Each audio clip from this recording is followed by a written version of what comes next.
man, that wind's really blowing. There was a bunch of tumbleweeds flying around everywhere. I think 3 of them hit my car. So, oh my gosh.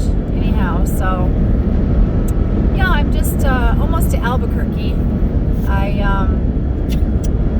I left RV Deb's Journey yesterday evening. My little dog Susie was not having an easy time. I don't know if it was the heat or if it was the humidity or what, but nevertheless, you know, she wasn't doing too good. So I just thought I'd just keep going, and you know, the further west I got, you know, she seems a little bit better. She was panting a lot and everything, and I just thought, well, I'll just keep going. You know, this way I'm closer to my vet anyhow. But anyhow, so yeah. So we're just meandering around. I've got to stop at the Toyota dealer. I left the Toyota dealer in Abilene. I had to get an oil change. My maintenance light came on. And wouldn't you know, okay, it's been 6 years. My vehicle is 6 years old now. And about a week or so before I left, my starting battery died. So I had to get a new starting battery. And then now, are you ready for this one? My key fob battery, the light came on. And I'm thinking, oh crap. That's all I need, is not to be able to start this darn Prius if the battery completely dies. But there's a Toyota dealer up here in Albuquerque, so I'll just head up to Albuquerque. I'm on my way up that way, and this way I don't have to worry about shutting the car off, because I was kind of afraid to. Even when I put it in park, the battery light for the key fob turns on, and I guess if you have the car started, it's okay. But if you shut it off and that battery dies, guess what? You're SOL. Yeah, well, I don't really want to deal with that, so I need to get that battery changed really quick here. So, but anyhow, it's, other than the wind, it's a really nice day. It's let's see here. It was 72 a little bit ago, and now it's 67 and windy. I don't know what it is about this trip in batteries, but my phone died last night. I was on the phone with Dana from Full Tiny House, and my battery started to go, and then all of a sudden it went out. And luckily we had my daughter's phone, because we were trying to get out of, I think it's Lubbock. Was it Lubbock, Texas? Yes. Something like that. I don't know. We just took the back roads from Deb's house, and it was, you know, getting dark, and I'm like, oh gosh, I don't want to miss a turn or anything. So we put her phone on. Well, then her phone for some reason takes a better charge than my $1,500 phone. Wouldn't you know? But mine is better as far as the GPS is concerned and stuff like that. So I don't know. And this GPS that I have, that weird noise that you might have just heard, the GPS isn't worth the crap. I got to get a different one just as a backup, because if I do any other traveling and my phone battery dies, I'm SOL. I just might get, you know, one of those other AT&T phones or something. I don't know, a prepaid phone or something, just so I have one, just in case. You know, I don't like to be without a phone. So yeah. Last night was creepy. Yeah, we stopped at this one gas station, and I was on the phone with Dana, and this guy drives up and just is looking at us, and I'm like, ugh. And I told Dana, I said, I got to get out of here. It's really creepy around here. I don't know what part of Texas I'm in, but it was not very safe feeling. Let's put it that way. So, but we got out of there, and then we ran into the farmer cow smell. We stopped at this one gas station, and I said to the girl, I said, what do you guys do here in this town? You know, there's nothing here. I mean, we were were trying to find a gas station to use the restroom, and there was nothing for miles. And I'm like, oh, thank God I have plenty of gas. And finally I found that gas station, and it reeked of cow. I mean to tell you, I don't even think I smelt it that bad in Wisconsin back in the day. But It was bad. yeah, Sierra, she couldn't hardly stand it. She almost felt like vomiting. But yeah, so we got out of there too and went down the road a little bit. And finally found another place that we could pull over for the night. I asked the gal. I said, "Hey, is it okay if we sleep here overnight?" I said, "I'm really tired." And she said, "Oh, by all means." She says, "I don't want you to have an accident." She says, please do, She says, "I'll just, keep an eye on your car and stuff like that. I'm here till 6 in the morning." And I was like, oh, thank goodness. So we threw up the Reflectix, and I have 2 6-inch foam mattresses in the back of my Prius, and I just have the pillows and the wool blankets, and we just crawled back there and crawled up. Sleep. Went to sleep. Yep. And I woke up in the morning, and a truck driver says, "I hope I didn't keep you awake all night." And I said, "No, I was pretty tired. I didn't hear much of nothing." And he had one of those trailers that hauls cattle. And he says, "Yeah, I got to go pick up a load of cattle and take it to California." And I was like, "Oh, okay. And I hope I didn't keep you awake." And I said, "No, you're fine. You're fine." It's just as long as no one parks right next to you, because he turned his truck on because he said he got cold. And I said, "Yeah." He says, I told him, I said, "You ought to put some Reflectix in your windows." I said, "That makes a big difference in keeping the warm air in, and it's not near as cold." I explained. He said, "Oh, that's a good idea." He said, "I might have to do that." So yeah, it's been quite the adventure. I did not think that it was gonna be difficult to drive such the distance, because I went from Phoenix up through Show Low and out on the 40 to Shakota, Oklahoma, to pick up my friend Shelby.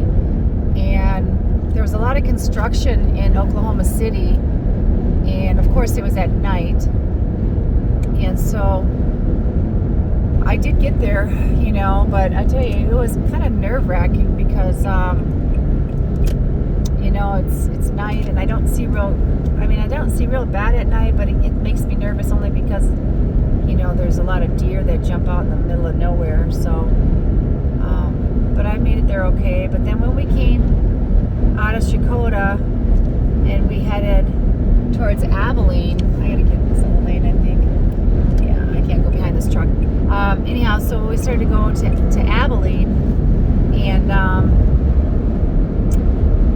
it just was hellacious going through Fort Worth area to get down to Abilene. I mean, the Texas drivers, oh my God. And I don't know if it's because I have out-of-state plates or what, but we were in construction, and literally, you see to the side of the road here, how you can go from the one lane to the other. They would literally cut across because they didn't want to be in traffic.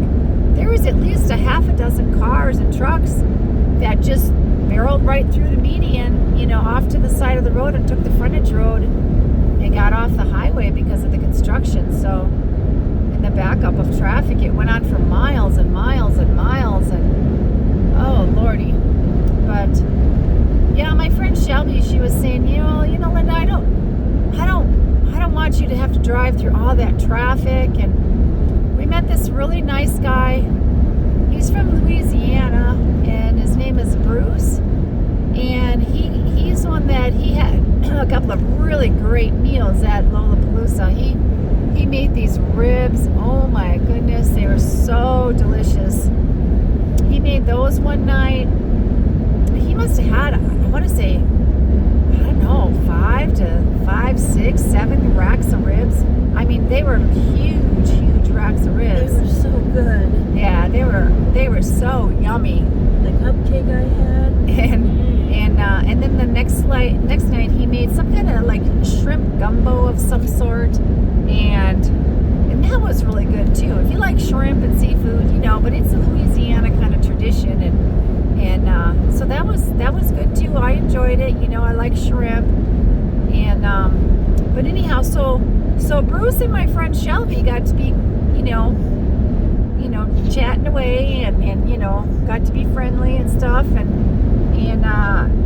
he was going that way, and he took her to Dallas Fort Worth area where Shelby's brother lives, and he took her back there, and then her brother took her the rest of the way to Shakota, which was nice because that saved me the stress of all that driving, and I suppose if I'd have been in my RV, and didn't really have a time constraint, it wouldn't have been so bad.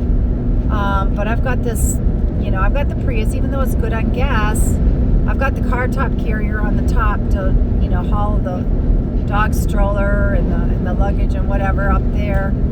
And, it's just a little bit more stressful when you're driving a small vehicle in a big city, kind of thinking of accidents and stuff like that. So I was kind of glad that, Bruce volunteered to take Shelby to the Fort Worth area so her brother could take her the rest of the way. So, but she got there safely. He was quite the gentleman, and I'm just going to give him a shout out. His name is Bruce West, and he's from Louisiana, and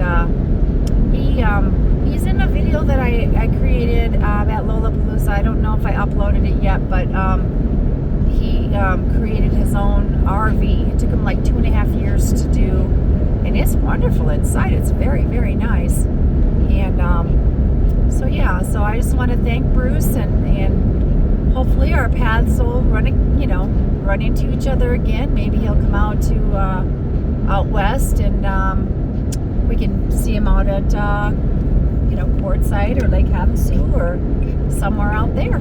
That would be great. Nice guy he is, really nice guy, and a great cook at that, I might add. so anyhow, so we're just kind of still meandering along, and we were gonna go with Dana and Steve and the kids, but I went to go see Debs, and so they had to go. They were going to go the southern route because Steve had a job someplace that he was going to do, I guess, and but I was already further north because Deb lives further north than Abilene, so I just took the northern route to come back to Phoenix. So, but I told them, I said, well, hopefully I'll be getting home before they get out to Phoenix, and then if they want, they can swing by, or they can meet me out at the truck stop, and we can visit for a little bit, because I just live down the road from Highway 10 before they go out to Quartzsite, because I guess they're going to go out to Quartzsite area. So, but yeah, anyhow, I just thought I'd shoot a quick video and stuff, and I'm going to meander into the Toyota to get my battery so I don't have any issues, because I do want to stop along the way to in between New Mexico and Arizona. They have some gift shops, and I'm looking for a new dream catcher to put into my car, because my other one's kind of worn out, and losing the feathers and stuff like that. So, but that's what I think I'm gonna do. So anyhow, I guess I'm gonna, stop talking here for a minute and drive a little further, and then I'll see you guys down the road. I'll video some more after a while. Oh, look at those tumbleweeds. You see that tumbleweed? Oh my gosh. Did you see that one? Oh my God, right in front of the car. I'm gonna have tumbleweeds stuck up underneath my car by the time I get home. Look, there's another one. See it in the right lane? Darn things. Well, this wind. Look at this. Look. Well, it's a good thing I didn't shut it off. You guys can see what I'm talking about. Holy mackerel. Yeah, it's really windy. Really, really windy. So, but anyhow, I'm going to scoot over in this right lane because I'm not trying to push it. I'm going to take it off of eco and put it into power mode a little bit, so I have a little bit more power to get up and down these hills, because it's pretty hill climby right now It's not like the funnel on the 17th going down into Phoenix. That's where I'll have to video. I'll video going down that Highway 17 if I decide to take the 17. If I don't go down through. Oh, there's one right in front of my car again. If I don't go down through Payson area. If I go down the 17, then I'll video that one. But maybe I'll go through Payson and I'll video a little bit of that too. So, okay guys, well I'm going to cut this off and I will talk to you soon. Ah, there's a tumbleweed. One of those darn things. Ugh. Okay, see you guys. Bye-bye.